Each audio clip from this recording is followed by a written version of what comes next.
استعاذہ سے متعلق جو ضروری باتیں تھیں تقریباً ذکر کر دی گئیں۔ آخر میں مناسب معلوم ہوتا ہے حافظ ابن کثیر رحمۃ اللہ علیہ نے استعاذہ پر بحث کرتے ہوئے اپنی تفسیر ابن کثیر میں ایک بڑا لطیف نقطہ ذکر کیا ہے، تو اسے ذکر کر دینا مناسب معلوم ہوتا ہے۔ علامہ ابن کثیر رحمہ اللہ فرماتے ہیں کہ استعاذہ بڑا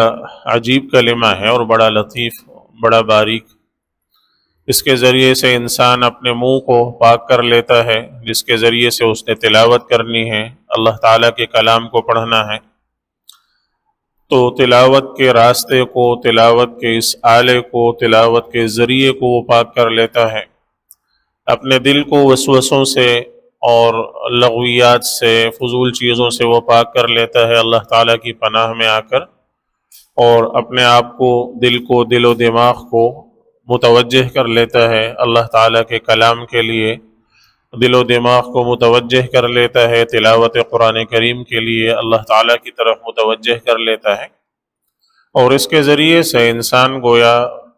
اللہ تعالیٰ کی پناہ حاصل کر لیتا ہے اس دشمن سے کہ جس سے بچنے کا کوئی راستہ نہیں ہے۔ اس سے بچاؤ کا آپ کے پاس اور کوئی راستہ، کوئی طریقہ نہیں ہے کہ اس سے دنیا کا تو دشمن ہے، اس سے آپ لڑ جھگڑ کر اپنے آپ کو بچا سکتے ہیں، اس سے معافی مانگ کر آپ اپنے آپ کو بچا سکتے ہیں، اس کے ساتھ احسان کا معاملہ کر کے اس سے کچھ دے دلا کر آپ اس کو، بھائی میری جان چھوڑ دو، میں آپ کو کچھ نہیں کہتا، مجھے کچھ نہیں کہے، تو اس سے آپ اپنی جان چھڑا سکتے ہیں۔ لیکن یہ باطنی اور اندرونی ایک ایسا دشمن ہے کہ اس کو نہ آپ منت کر سکتے ہیں کہ منت سماجت کر کے اس سے جان چھڑا دیں، نہ کچھ دے دلا کر کہ بھئی میں آپ کو کچھ دے دیتا ہوں اور اس سے میری جان چھوڑ دیں، نہ یہ کہ آپ اس سے معافی مانگ لیں کہ یار خدا کے لیے بس مجھے معاف کر دے، میری غلطی ہے، میں آپ سے معافی مانگتا ہوں، اور معافی مانگ کر جان چھوڑا دے۔ کوئی راستہ بچاؤ کا نہیں ہے، تو وہ آپ کے پیچھے لگا ہوا ہے، اور اس نے آپ کی دشمنی وہ جد امجد حضرت آدم علیہ السلام سے شروع کی ہوئی ہے، اور آپ کو جہنم میں پہنچانے کا ٹھیکہ لے کر آیا ہے، اس نے یہ کام کر کے رہنا ہے۔ تو اس کے ذریعے گویا انسان اللہ تعالیٰ کی قدرت میں آ کر، اللہ تعالیٰ کی پناہ میں آ کر اپنے آپ کو اس سے محفوظ کر لیتا ہے۔ چنانچہ قرآن کریم نے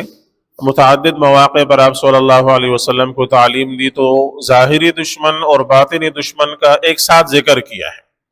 اور دونوں کے ساتھ معاملہ نمٹانے کا بالکل الگ الگ طریقہ ذکر کیا ہے۔ چنانچہ سورہ اعراف میں اللہ تعالیٰ فرماتے ہیں خذ العفو وأمر بالعرف وأعرض عن الجاہلین۔ ظاہری دشمن سے متعلق اللہ تعالیٰ نے فرمایا کہ آپ ان سے معافی درگزر سے کام لیں، ان کو معاف کر دیں، اچھائی کا، نیکی کا حکم دیں، اور جاہلوں کی باتوں کی زیادہ پرواہ نہ کریں، ان سے آپ اعراض کریں اور بس جانے دیں، ان کو دفع کریں، ان سے آپ اعراض کریں، ان سے الجھے نہیں، ان سے کچھ بات، ان کو بس اچھائی نیکی کی بات بتا کر ان سے آپ گویا کہ اعراض کر لیں۔ اس کے ساتھ ہی باطنی دشمن کا ذکر کیا وَإِمَّا يَنزَغَنَّكَ مِنَ الشَّيْطَانِ نَزْغٌ فَاسْتَعِذْ بِاللَّهِ إِنَّهُ سَمِيعٌ عَلِيمٌ۔ لیکن اگر وہ باطنی دشمن حملہ آور ہوتا ہے، شیطان وسوسے ڈالنے کی کوشش کرتا ہے، تو پھر اللہ کی پناہ مانگیں، پھر اللہ تعالیٰ کی پناہ حاصل کریں۔ اللہ تعالیٰ ہی سننے جاننے والا ہے، وہ اس کو جانتا بھی ہے، اس مردود کو، اور اس کو خوب سنتا بھی ہے، اور آپ کی باتیں بھی سن بھی رہا ہے، جان بھی رہا ہے، تو آپ اللہ کی پناہ حاصل کر کے اس سے اپنے آپ کو محفوظ کر لیں۔ اسی طرح سورہ مومنون میں اللہ تعالیٰ نے قد افلح المؤمنون میں اللہ تعالیٰ نے جو ہے وہ ذکر فرمایا، تو ظاہری دشمن اور باطنی دشمن کے ساتھ اسی طرح الگ الگ معاملہ کرنے کا حکم دیا۔ ادفع باللتی ہی احسن السیئہ نحن اعلم بما یصفون۔ یہ جو مشرکین اور کافر آپ کے خلاف باتیں بنا رہے ہیں، طرح طرح سے آپ کو ستا رہے ہیں، طرح طرح سے آپ کے خلاف پروپیگنڈا کر رہے ہیں، اللہ فرماتے ہیں ہم سب جانتے ہیں، ہمارے علم میں سب ہے، تو آپ ان کی اس برائی کو نیکی کے ذریعے سے دور کریں، آپ ان کے ساتھ نیکی کا معاملہ کر کے، حسن سلوک کر کے، اچھا برتاؤ کر کے آپ ان کو زیر کرنے کی کوشش کریں، اور ان کی برائی کو اپنی اچھائی اور نیکی سے دور کریں۔ ادفع باللتی ہی احسن السیئہ نحن اعلم بما یصفون۔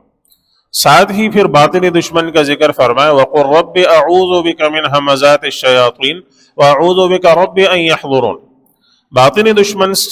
کے ساتھ کوئی نیکی، اچھائی کا برتاؤ کر کے آپ جان نہیں چھوڑا سکتے، تو اس کے لیے آپ کہیں کہ آپ اپنے اللہ تعالیٰ سے پناہ مانگتے ہوئے کہ اللہ تعالیٰ کی پناہ حاصل کرتے ہوئے کہ اللہ میں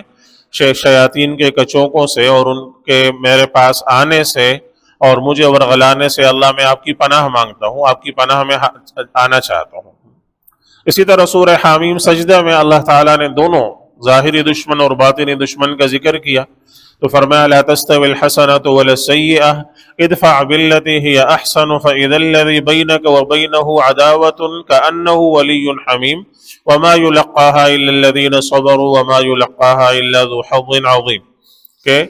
اچھائی اور برائی دونوں برابر نہیں ہو سکتے۔ آپ لوگوں کی ان دشمنوں کی برائیوں کو کا اچھائی سے جواب دے کر ان کے شر سے اپنے آپ کو دور کریں،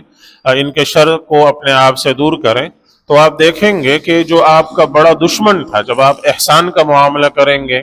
اچھائی کا معاملہ کریں گے، حسن سلوک کا معاملہ کریں گے، اچھے سے پیش آئیں گے، تو آپ دیکھیں گے کہ جس کے ساتھ جو آپ کا بڑا دشمن تھا وہ آپ کا ایسا دوست ہو جائے گا اور آپ کے ساتھ اس کی ایسی محبت ہو جائے گی کأنہ ولی حمیم، گویا وہ آپ کا بہت قریبی دوست ہے۔